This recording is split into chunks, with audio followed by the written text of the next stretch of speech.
What's up, everybody? Billy Jitsu here, coming at you with not another tutorial, but actually a tool.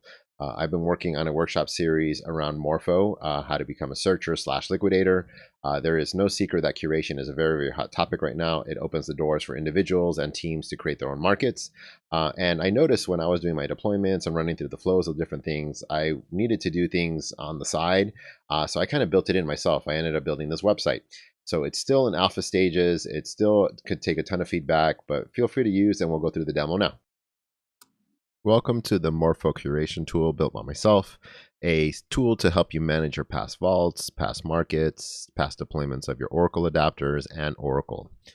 Previously, when I create a market, I would have to have a separate file to keep track of everything I've deployed and all the adapters that I have and to which market and then to which vault.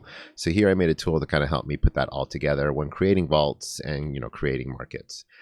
Here I can see that I have a past vault that I did as a previous demo to make sure everything's working. But let's go ahead and go through the flow right here. So we're going to go ahead and create a vault. You can see here that I have on this build already pre-filled with this information with the owner, the asset, the name and everything. So I'm going to go ahead and just change that to put 3 to make it stand apart and add a little bit of salt on here just so it doesn't conflict. And so I'm going to go ahead and create that vault.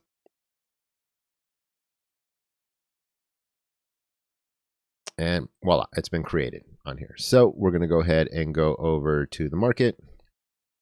And the first thing I want to do is configure my oracles. And this is a very, very important thing for us as a curator, is choosing the oracle that we go with. And I think everything out there is really good. Chainlink, Redstone, Pith, they're all great oracles. They all give you the price feeds that you need. What makes Api3 different and stand out is our OEV system, right? OEV, for those that don't know, is Oracle Extractable Value.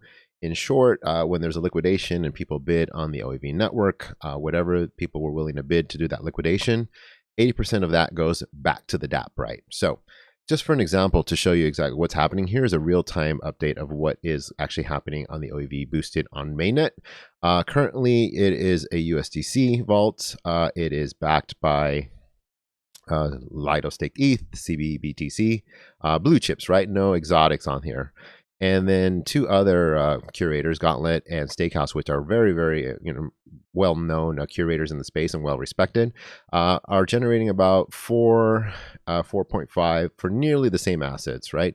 Backed by Lido Staked ETH, RAPBTC, CBBTC, and again for Stakehouse, the same thing, right? So they're pretty much competitive. So how does that make us different on here is the OEV rewards get rolled back into the vault, into the market to incentivize people to actually deposit into this vault, right? If you are a new curator and you are trying to get people to deposit on your vaults and it's the same rate as a well-known curator, why would anybody deposit onto your vault, right? Why are you going to give out on money? So this is one of the main reasons why our OEV is starting to stand out more and more. So when I want to do this, I want to configure my OEV oracles. I'm going to go ahead and check. It automatically detects the chain that you are on. And so I'm going to give it a DAPI name. So let's say I want my ETH USD feed in order to do this, actually USD, and then I'm going to give it a DApp alias. So the DApp alias is very important because it helps you know what accounting is, what oracle gets updated for the money to be paid out.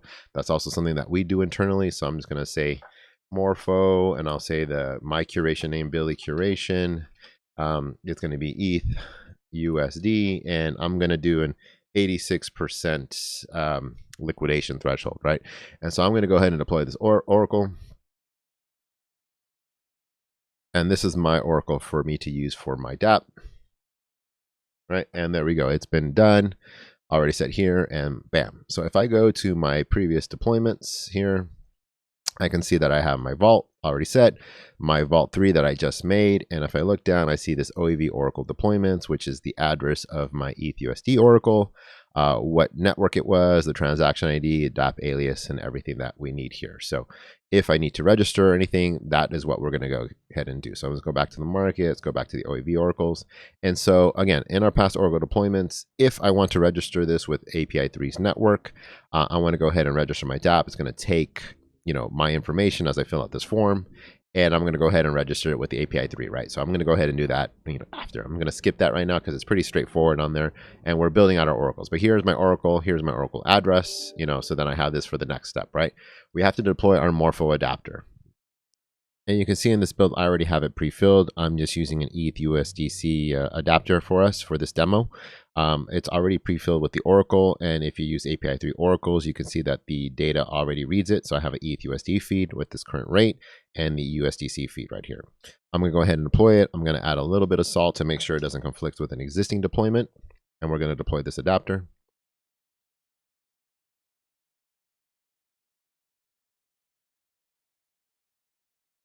And Oracle has been deployed. It does a check right here to see what it's worth against the collateral asset and the loan asset right here. And we have our Oracle address. And you'll see that it's an ETH USDC to a USDC USD adapter. And that is available for us to use for our Oracle address. We can just copy that over and actually create our market, right? So we're going to go ahead and create our market. And you can see I have my parameters already built in as well. Right here, I'm going to use this fake USDC as the loan token address. And the collateral token address is this fake wrapped ETH. And then I can do this. I can choose the Oracle that I want to use from my past selection, which was my past deployments here, or I can manually do it right here. So I can do either or. Here I'm going to use my existing Oracle that I deployed, which is great for my management. It's going to give me the address, what are the feeds, and when did I deploy it, right? So that way I'm not confused for which markets I'm using. The IRM address is, again, pulled from the docs. For every network, you can drop it, automatically update. And then I'm selecting my loan to liquidation value, which will be 86%. So once I have all this information, I want to go ahead and create my market.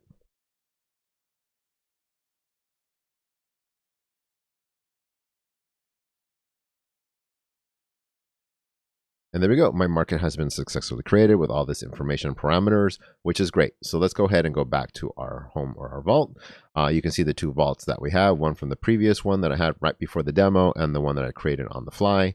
And then my new market with it, which is my fake wrapped ETH and fake USDC 86 LTV.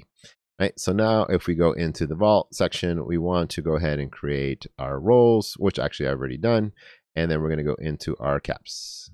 Actually, I did not. We're going to switch that over to this. Perfect. So now I can choose between which vault I want to work with. I'm going to go ahead and change this. I'm going to grab this address from this dev wallet. Change that to this. And you can see that's pretty much similar to what you would use on the curation app. None of this changes. I just built it in here to make sure that I can just flow as needed, but you can add and change whatever you need to on the fly. The second part would be caps, right? I have nothing here. There's no market on here. So let's go ahead and add one. I'm going to select the vault that I want to do with. So I am working on vault number 3. What market do I want to? It's the fake wrapped ETH with the fake USDC 86. And it has some details, obviously some cosmetic stuff that I need to fix. But again, so you can verify what you're building. I'm going to keep the supply cap at 1 million just to keep it simple and go ahead and submit that.